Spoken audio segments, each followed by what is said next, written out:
Olá, olá, meus amores, como vão vocês? Eu sou a Prof. Maitê, trabalho aqui no CEISC, com a preparação de vocês para a OAB, tanto para a primeira fase, como também para a segunda fase. E nós trabalhamos aqui com o direito material, o direito civil, com parte geral, família e sucessões. Aqui no quadro estão as minhas redes sociais, se vocês quiserem me seguir aí no Instagram, @maitedamé, ou no Facebook, Prof. Maitê Damé, a minha fanpage, e lá, vira e mexe, a gente publica alguma coisa, atualização, e mantém sempre contato aí com vocês, certo? Mas hoje a gente veio aqui para trabalhar um pouquinho com relação a direito sucessório, para que vocês possam conhecer um pouquinho a nossa sistemática de aulas e como as coisas vão funcionar no nosso curso regular. Certo? Então, vamos trabalhar aí a questão número 40 da prova branca do exame 28 da OAB. Certo? Uma questão que aborda direito sucessório. E, a partir dessa questão, a gente vai trabalhar um pouquinho o conteúdo de sucessão legítima, da ordem da vocação hereditária, que eu sei que é pouco um mito aí que fazem com relação às sucessões, achando que é um bicho de 7 cabeças, e, na verdade, é algo bem tranquilo, e a gente vai mostrar isso para vocês um pouquinho agora. Vamos lá? Projeta aí para o pessoal de casa. Mateus, sem filhos, casado com Jane, no regime de comunhão parcial de bens, falece após infarto fulminante. De seu parentesco em linha reta, são ainda vivos Carlos, seu pai, e Irene, sua avó materna. A partir da situação acima, assinale a opção que indica a sucessão de Mateus. Bom, meus amores, então vejam, essa questão ela aborda direito sucessório, a ordem da vocação hereditária. Então, o que nós precisamos fazer? Sempre no nosso curso, quando a gente vai trabalhar direito de família e sucessões, a gente faz a estruturação gráfica, vamos dizer assim, daquilo que a questão nos apresenta. Então, essa questão, o que ela diz? Ela diz que o Mateus não tem filhos, tá?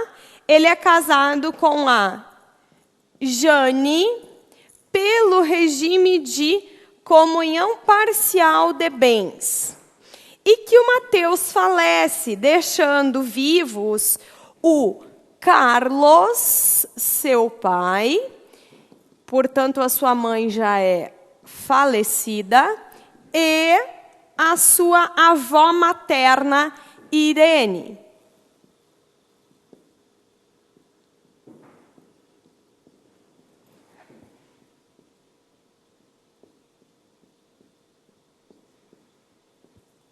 Todos os demais são falecidos, certo? Então, morrendo o Mateus, pergunta como ficaria a sucessão dele. Onde a gente vai encontrar a ordem da vocação hereditária? O artigo 1829, ele me estabelece a ordem da vocação hereditária da seguinte forma. Ele vai me dizer qual é a ordem. Primeiro, herdam os descendentes em concorrência com o cônjuge sobrevivente. E aqui eu quero chamar a atenção de vocês para o seguinte. Recentemente, o STF julgou inconstitucional o artigo 1790 do Código Civil, que tratava da sucessão do companheiro. Portanto, hoje, quando se fala em direito sucessório, não importa se a relação ela é oriunda de um casamento ou de uma união estável, ela resolve-se da mesma forma, pela ordem sucessória e pelas disposições do 1829 e seguintes. Tranquilo? Beleza, seguindo então. Nesta sucessão dos descendentes em concorrência com o cônjuge sobrevivente, o artigo 1829, no inciso 1, ele estabelece que depende do regime de bens. Então, o que ele vai dizer? Ele vai dizer que a regra é a existência da concorrência, salvo, ou seja, não haverá a concorrência quando? Em quais regimes? No regime de comunhão universal de bens, não tem concorrência. No regime de separação obrigatória de bens, também não tem concorrência. E no regime de de comunhão parcial de bens, quando o falecido não tiver deixado bens particulares. Estes 3 regimes não concorrem. Ou seja, o cônjuge sobrevivente não vai herdar junto com os descendentes na primeira classe de herdeiros estabelecida pelo 1829, certo?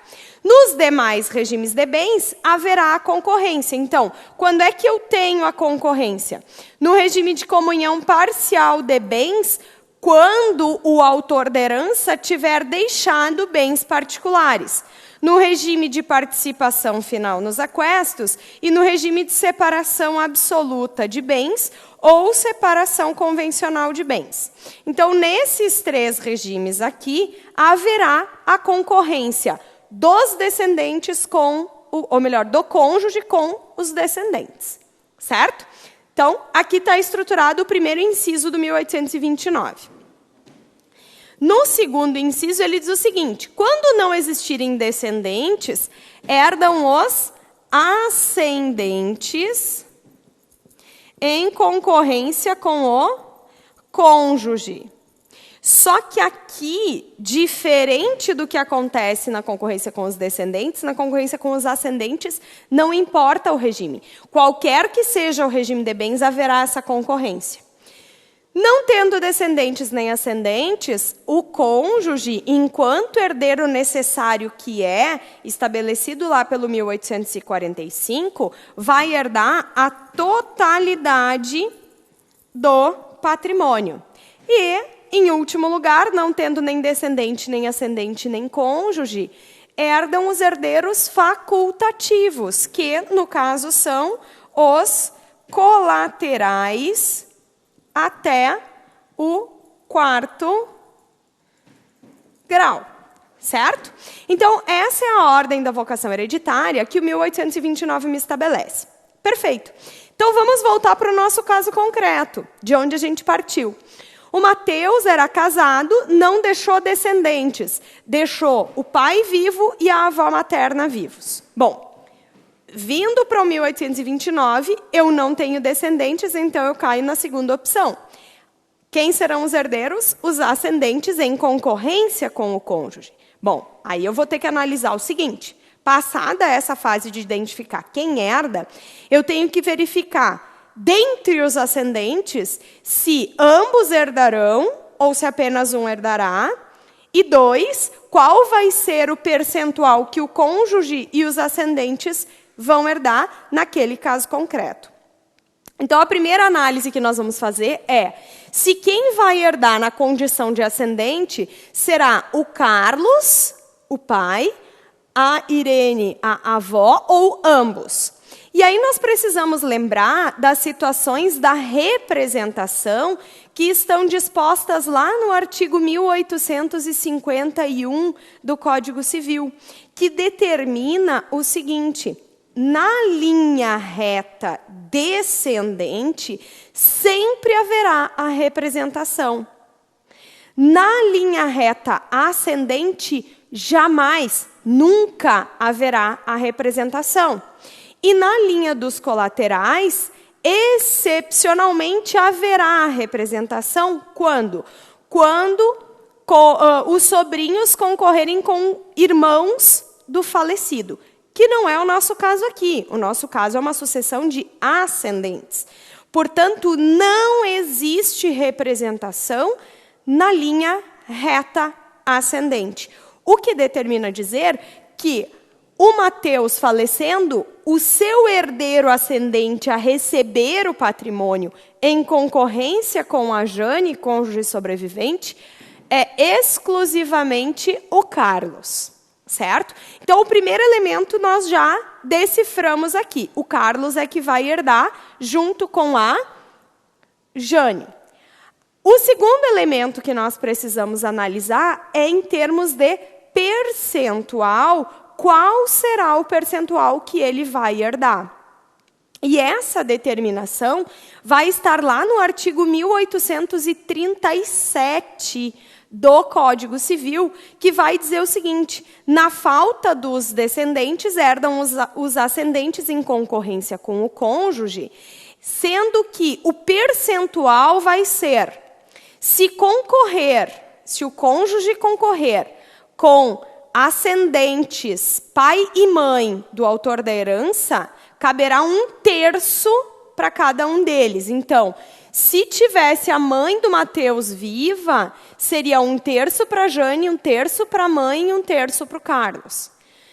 Segue o dispositivo ainda dizendo que, sendo um ascendente apenas, ou se maior for o grau, no caso, se não forem ascendentes de primeiro grau, mas de segundo ou terceiro grau, caberá ao cônjuge sobrevivente a metade da herança e a outra metade para o ascendente com quem ele vai concorrer.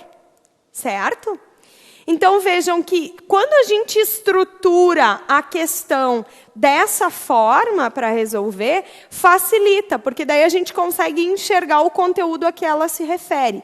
Então, vamos voltar agora e analisar as assertivas que nós temos aí. Então, letra A. Tá? Letra A.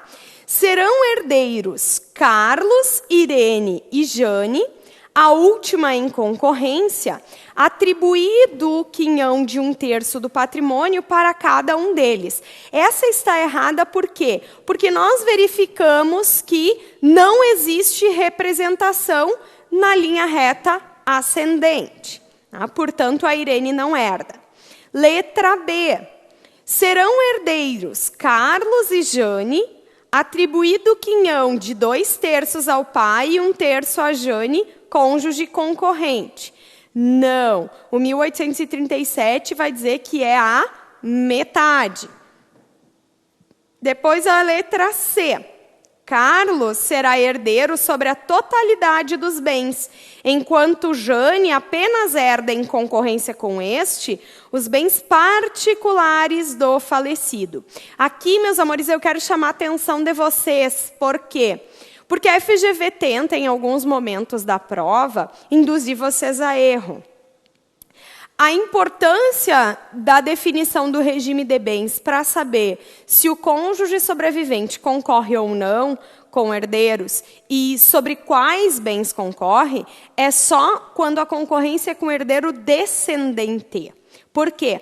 Porque daí a lei separa em comunhão parcial de bens sem bens particulares, não tem concorrência, e comunhão parcial de bens com bens particulares, quando aqui há a concorrência. Certo?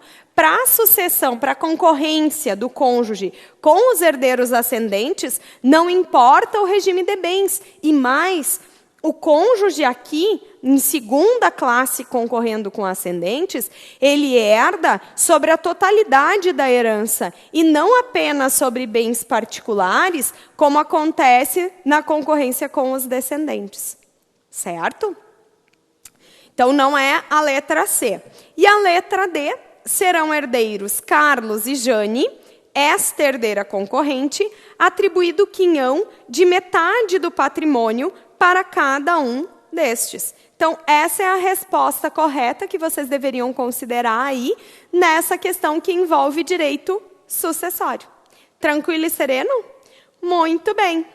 Considerando aí que a gente ainda tem mais um tempinho, vamos falar um pouquinho sobre uma outra questão, também da última prova, agora que envolve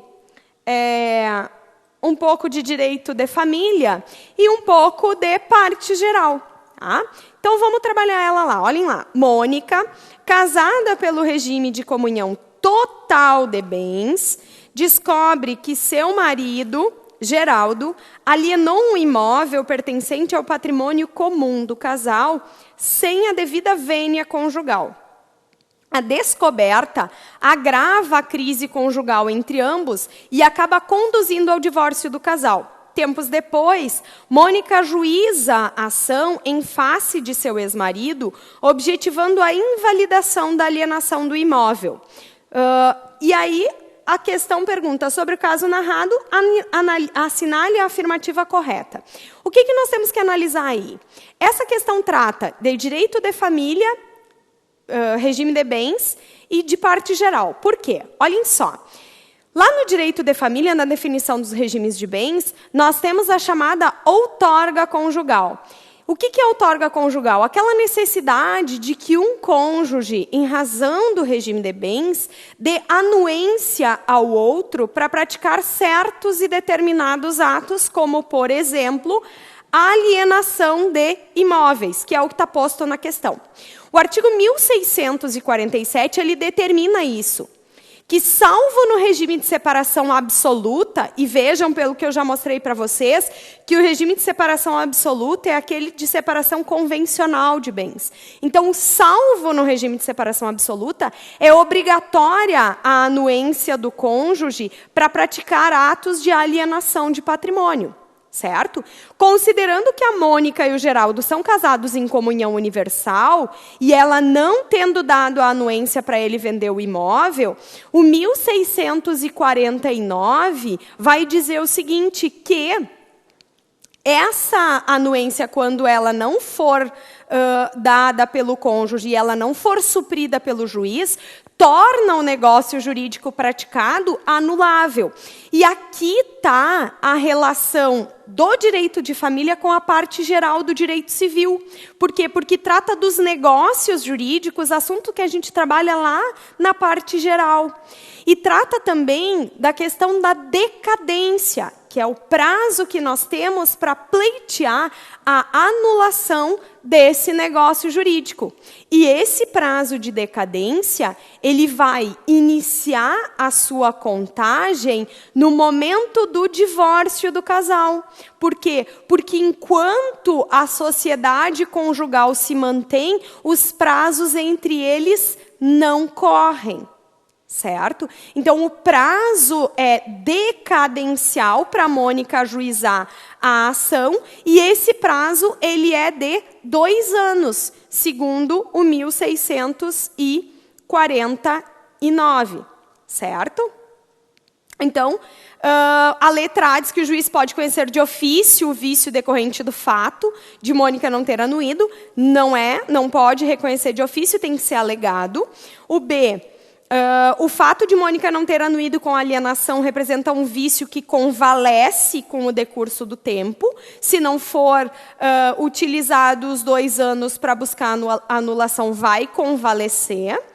Letra C, o vício decorrente da ausência da vênia não pode ser sanado pela posterior confirmação do ato por Mônica. Na verdade, pode ser sanado pela confirmação posterior, se ela anuir posteriormente. E a letra D, para que a pretensão de Mônica seja acolhida, ela deveria ter observado o prazo prescricional de 2 anos, a contar da data do divórcio.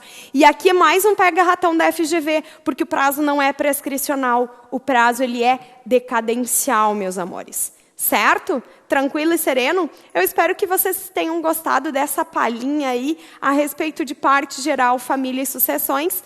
E a gente espera vocês aqui para, conosco, estarem se preparando para o exame da OAB. Um beijo muito carinhoso para vocês e até a próxima.